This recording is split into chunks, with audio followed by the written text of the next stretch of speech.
My friend who just found out that her house is gone is a divorced single mom. She's got 2 young daughters and a dog.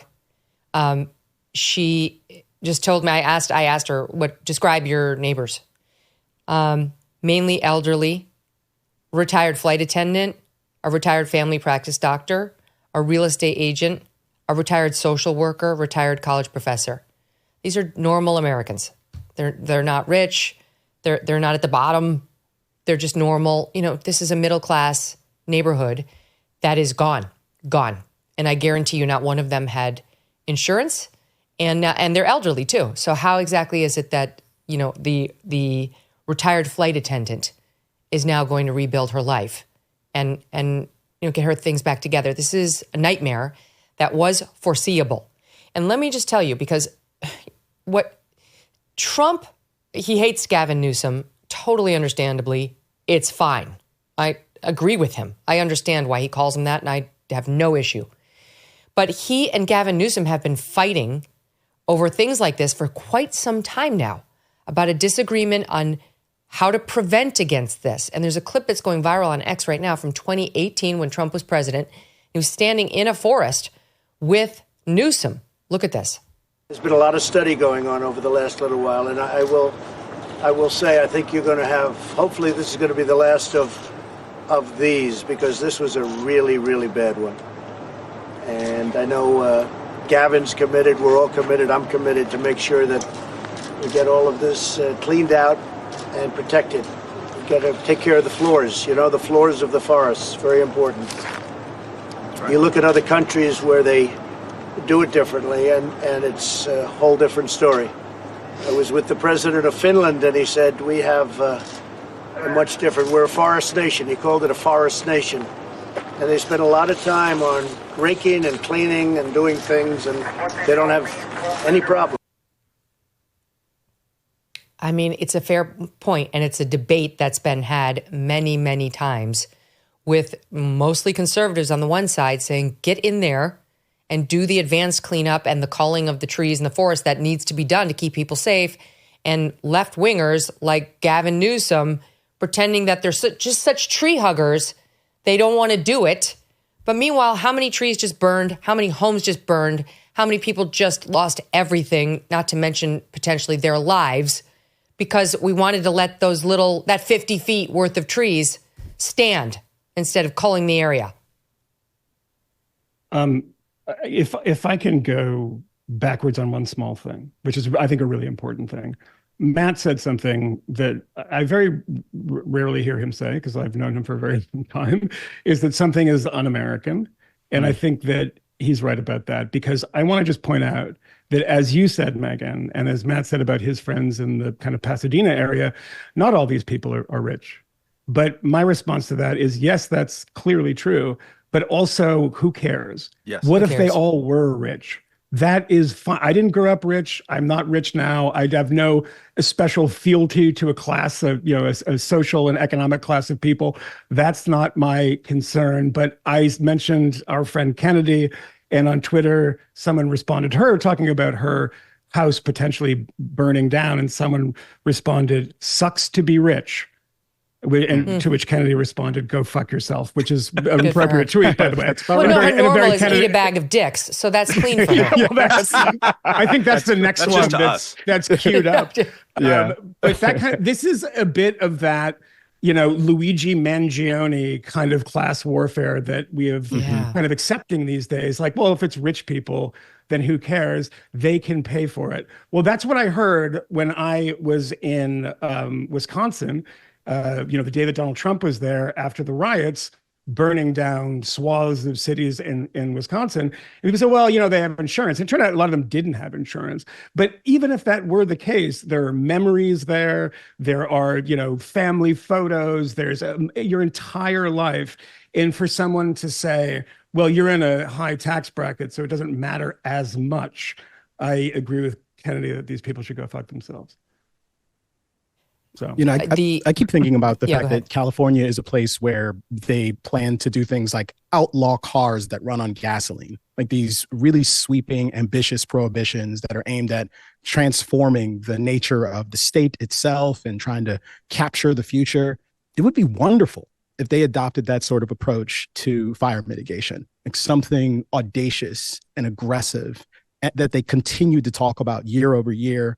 I mean, I live in Mill Valley, California now. Mill Valley is kind of similarly at very high risk of fire and actually has a pretty aggressive approach to these things, but is subject to a lot of the same sort of concerns. We certainly have our fire season every single year, so it's something that is on people's minds regularly.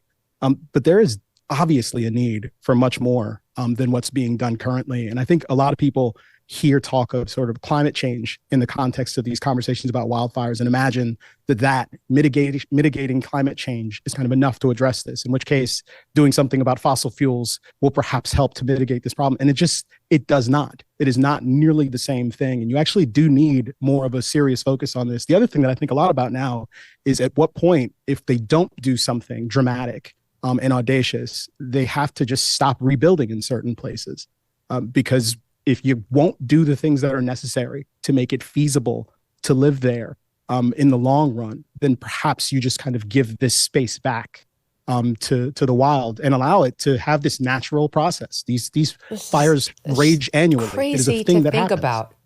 Have you guys been around the Palisades? Like, it's absolutely beautiful. The thing that I love about it, and I've spent a little time in like Malibu, which is a lot fancier and on the ocean.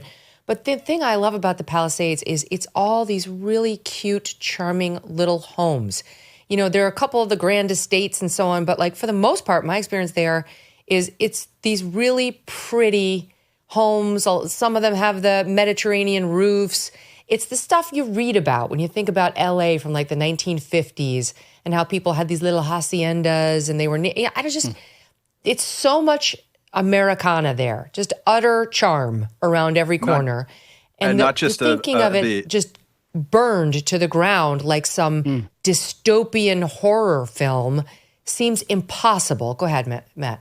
Palisades also has a historical role in the 1930s, especially. It was home to a bunch of Jewish refugees of Central Europe and Adolf Hitler in particular. So it became a great and grand and important refuge, as did Southern California and the film industry and a couple of other industries as well, which greatly enriched the culture of America, but also is just sort of a beautiful gesture because it wasn't, it was started as a Methodist refuge, and then it just became in this grand American style, melting pot style, a place where people could flee bad situations and then create something new and beautiful and small. And that's Pali High that we're talking about here. This isn't just any high school that was burning yesterday. How many movies have been shot at that place? It's a really lovely area. And also, let's remember that the fire jumped PCH. So PCH, Pacific Coast Highway, which we all mostly know from Nick Nolte mugshots, is the artery that goes through Malibu. Look on a map. Look on a topographical map of Southern California. What are you going to see? There's only 6 ways in and out of that place, right? There are so many huge, tall, steep mountains around the Southland, and PCH is one of them. And when the fire starts jumping these things, people can get hemmed in pretty darn quick. I've always looked at that topographical map with sort of a paranoid eye and imagine what would happen if there was a ne'er-do-well on a red flag day. It's pretty easy for people to get boxed in a hurry. So if anyone's out there still like wondering whether they should evacuate, I would say evacuate, dude. Well, because it goes really, really, really fast, and the fire will jump. I think about this because you were saying, Moynihan, you're not rich. I was not raised rich, but now I'm pretty rich. And I think about, like, God forbid this happen. Of course, the life of my family and my pets would be my number one thought. But then just think about it, rich or poor. What would you grab if you had a moment? It would not be your fancy clothes or your, designer car. It would be like your wedding album or like the photos of your kids when they were little before we had the iCloud in some of our cases and it's not re-gettable. It would, for me, it'd be like pictures of my dad who died in 1985 that I can't recreate them. Like, those losses would burn deep, and it doesn't matter what's in your wallet. And there are so many people out there, it's all gone. It's all literally up in smoke, not in some remote country, but in one of the busiest, most urban, most lived in cities, one of the jewels, yes, of America, in the whole world. It seems almost impossible that they could have let this happen. I mean, I realize, yes, Mother Nature too, but there were too many hands involved in this that let this happen, from the refusal to call appropriately to protect these folks in the first place, to the focus on DEI at a fire department that had other needs. You live in Norway, where we went in June, you're probably good on the water supply. Like, everything is surrounded by water. There's a fjord out everybody's window. I don't know. You're in Los Angeles. There's an ocean there, but they have not been adequately sourcing the water for some time now, and they know it. So there's multiple problems out there that let this happen. Here's one thing that just came in as follows. Stand by. California's Wildfire and Forest Resilience Action Plan in 2022 emphasized that, quote, rare plants and species diversity must be protected when clearing forest floors. Now, why, Kmele, why must the rare plants and species diversity be protected, right? The whole point in clearing a forest is to protect human life. Yeah, I mean, it's obviously not an illegitimate concern to be worried about the diversity of the forest, obviously. But it is a matter of having some sort of qualified concern for those things and actually attacking the issue in a very serious way. And unfortunately, this is a decades-old problem, as Matt already alluded to. And it's not something that has only become an issue since 2014.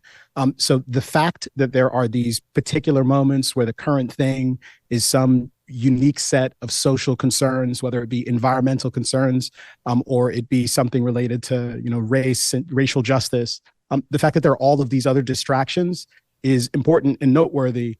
But it's also the case that they manage to find these distractions because it is easier to govern by expressing this continuous concern for these peripheral issues that don't have any meaningful consequence for most people's lives than it is to actually be held accountable for trying to address the tangible concerns that these communities face, whether it be homelessness or the persistent threat of wildfires, as the folks of LA are finding out right now.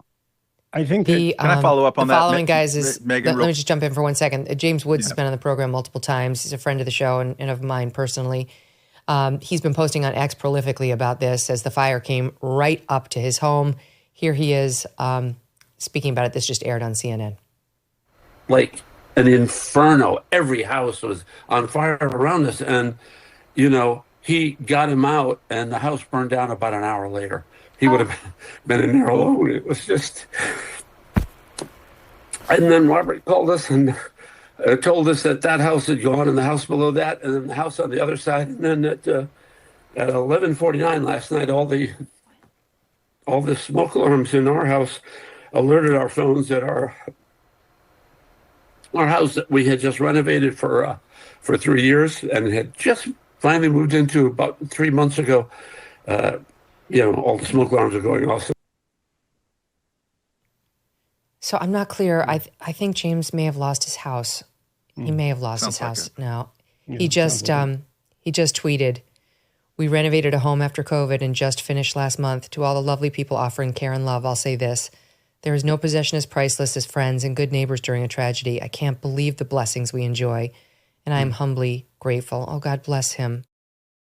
You know how much my family and I love our dogs. Yes, even Strudwick. He was so sweet on our vacation. I can't imagine life without them. These guys have a great life, but some dogs are not so lucky. And this is why I'm so glad to tell you about Delta Rescue, the largest no-kill, care-for-life animal sanctuary in the world. They have rescued thousands of dogs, plus cats and horses too. They provide all the animals with shelter and safety, and most of all, with love. And they've been doing it for more than 45 years now. Delta Rescue relies solely on contributions, and giving can bring tax benefits to you too. Speak with your estate planner about how you can grow your estate while helping animals in need. And check out the estate planning tab on their website to learn more. We love our Thunder and Strudwick, but would like for other dogs who need love to find it too. Visit deltarescue.org today to learn more. That's deltarescue.org. Thanks so much for watching. If you like what you just saw, hit the subscribe button for more clips and full episodes.